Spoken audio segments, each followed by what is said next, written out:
Hi everyone. நம்ம வாழ்க்கையில் ஒவ்வொரு நாளும் புதுசாக ஏதாவது கற்றுக் கொடுக்குற கதைகள் நிறைய இருக்குது. இன்னைக்கு அப்படிப்பட்ட ஒரு சுவாரஸ்யமான மீன்களை பற்றின கதையை தான் நான் உங்களோட ஷேர் பண்ண போகிறேன். ஒரு பெரிய ஏரியில் நிறைய மீன்கள் வாழ்ந்து வந்துச்சான். அதில் 3 மீன்கள் ரொம்ப நண்பர்களாக இருந்துச்சான். அந்த மீன்களோட பேர் என்னன்னா புத்திசாலி, துணிவானவன், அப்புறம் சோம்பேறி. ஒரு நாள் 2 மீனவர்கள் அந்த ஏரிக்கிட்ட நின்று, அடேங்க அப்பா, எவ்வளவு மீன்கள் இந்த ஏரியில் இருக்கு பார்த்தியா, நாளைக்கு கண்டிப்பாக இங்கே உள்ள மீன்கள் எல்லாத்தையும் வலையை வீசி பிடிச்சிடணும் அப்படின்னு திட்டம் போட்டாங்களாம். அதை கேட்டோன்னே புத்திசாலி மீன் சொன்னிச்சா, நம்ம இப்போவே இந்த ஏரியை விட்டு பக்கத்தில் உள்ள ஏரிக்கு போயிடுவோம், அப்போ தான் நம்ம பாதுகாப்பாகவும் சுதந்திரமாகவும் வாழலாம் அப்படின்னு.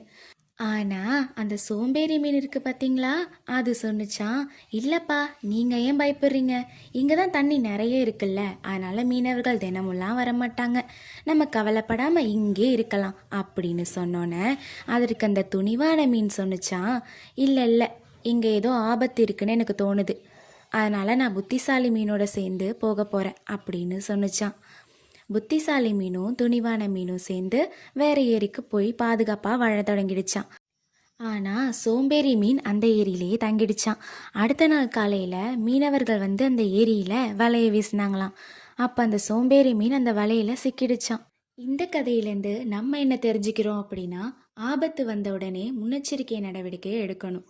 சோம்பேறித்தனமாக இருக்கிறது நம்ம வாழ்க்கையில் ஆபத்தை தான் தரும்.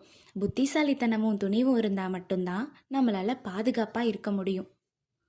If you like this story, please like and subscribe my channel. I will be back with my new story soon.